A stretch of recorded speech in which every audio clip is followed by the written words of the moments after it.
কিছু শহর আছে যাদের নাম মানচিত্রে লেখা থাকে, কিন্তু বাস্তবে সেগুলাকে কেউ খুঁজে পায় না।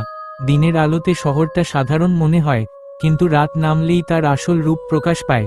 মানুষ বলে এখানে ভূত লুকিয়ে থাকে, পুরনো বাড়ির দেয়ালে, পরিত্যক্ত গলির ছায়ায়, আর মানুষের ভয়ের ভেতরে। কেউ কেউ দাবি করে এই শহরে একবার ঢুকলে আর আগের মতো ফেরা যায় না। আজ আমরা সেই ভয়ঙ্কর শহরের দরজায় দাঁড়িয়ে আছি।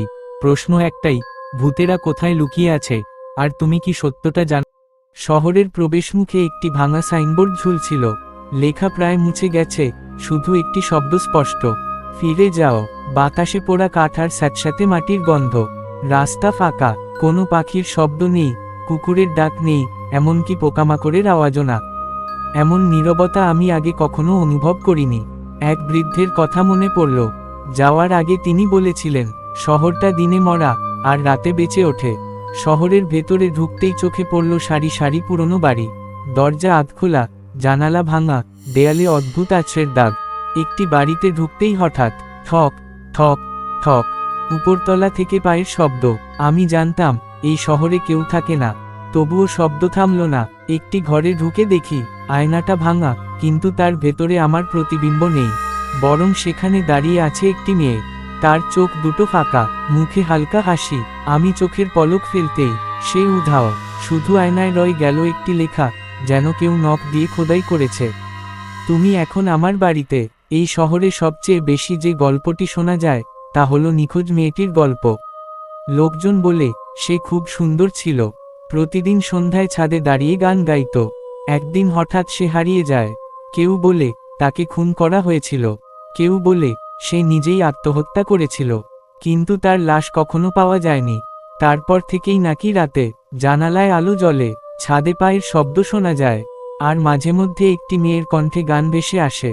আমি সেই গান শুনেছিলাম, খুব ধীরে, খুব করুণ, এমন গান যা শুনলে বুকের ভেতর হিম জমে যায়। শহরের শেষ প্রান্তে ছিল একটি কবরস্থান, ফটক আধভাঙা, ভেতরে ঢুকতেই কুয়াশা ঘন হয়ে এল। কবরগুলোর নামফলক অদ্ভুত, অনেকগুলোর মৃত্যুর তারিখ নেই, কিছু কবরের ওপর আবার নামই লেখা নেই। হঠাৎ একটি কবর থেকে মাটি নড়তে শুরু করলো। আমি পেছনে ফিরতে গিয়েও পারলাম না। ভয়ের মধ্যে দাঁড়িয়ে দেখলাম একটি হাত মাটির ভেতর থেকে বেরিয়ে এল, তারপর আরেকটি, কিন্তু কোনো শরীর নেই, শুধু হাত দুটো মাটির ওপর রেখে কেউ যেন ফিসফিস করে বলল, আমরা এখানেই আছি। এই শহরে থাকতে থাকতে আমি বুঝতে পারলাম, ভূতেরা শুধু বাড়ি বা কবরস্থানে লুকিয়ে থাকে না, তারা লুকিয়ে থাকে মানুষের ভয়ের মধ্যে, অপরাধবোধের মধ্যে, অতৃপ্ত ইচ্ছার মধ্যে। এই শহরের মানুষরা কেউ না কেউ কিছু লুকিয়েছিল, আর সেই গোপন পাপী তাদের আটকে রেখেছে এখানে। শেষ রাতে আমি শহর ছাড়ার সিদ্ধান্ত নিলাম, কিন্তু রাস্তা আর আগের মতো নেই। সব বাড়ির জানালায় আলো জ্বলছে, ছাদে ছাদে দাঁড়িয়ে আছে ছায়ামূর্তি। আর সেই মেয়েটি, সে এবার আমার সামনে দাঁড়িয়ে। সে বলল, তুমি তো আমাদের গল্প শুনতে এসেছিলে, এখন তুমিও গল্পের অংশ। চারপাশে অন্ধকার নেমে এল। আজ আমি আপনাদের এই গল্প বলছি, কিন্তু সত্যি বলতে কি, আমি নিশ্চিত নই আমি সেই শহর থেকে বেরোতে পেরেছি কিনা। কারণ মাঝে মাঝে রাতে জানালার পাশে কারো দাঁড়িয়ে থাকার অনুভূতি হয়, অচেনা পায়ের শব্দ শুনি, আর আয়নায় তাকালে নিজের চোখে নিজের ছায়া ঠিক দেখি না।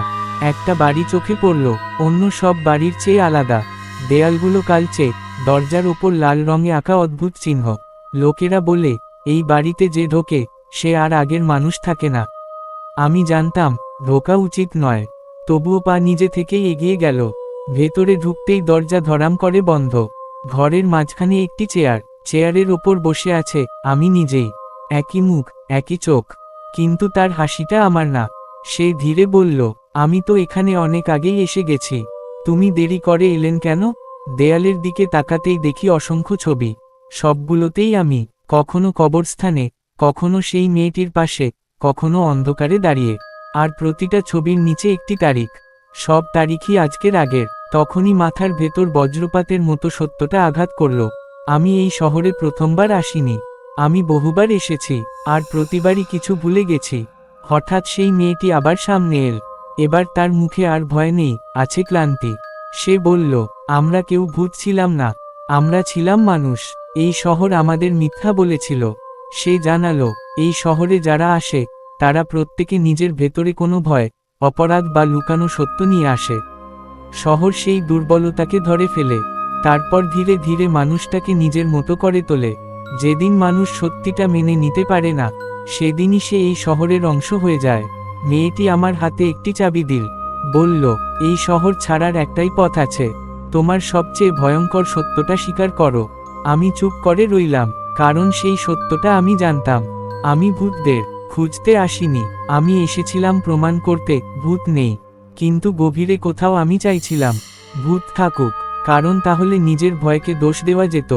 এই কথাটা স্বীকার করতেই মাটিতে ফাটল ধরল, চারপাশে চিৎকার, বাড়িগুলো ধসে পড়ছে, ছায়াগুলো চিৎকার করে মিলিয়ে যাচ্ছে, কবরস্থানটা ধোঁয়ায় ঢাকা। আমি দৌড়ালাম, চাবিটা দিয়ে শেষ গেট খুললাম। পেছনে তাকিয়ে দেখি মেয়েটি হাসছে। সে বলল, সবাই বেরোতে পারে না, তুমি পেরেছ। আজ শহরের বাইরে দাঁড়িয়ে এই গল্প বলছি, মানুষের মাঝে আছি, সব স্বাভাবিক, কিন্তু সমস্যা একটাই, আমি আর ছায়া ফেলি না। রাতে ঘুমোলে জানালার কাছে ওই শহরের আলো দেখি, আর মাঝে মাঝে কেউ ফিসফিস করে বলে, ফিরে এসো, শহরটা এখনো তোমাকে চেনে। পরদিন সকালে বুঝলাম আমি বদলে যাচ্ছি।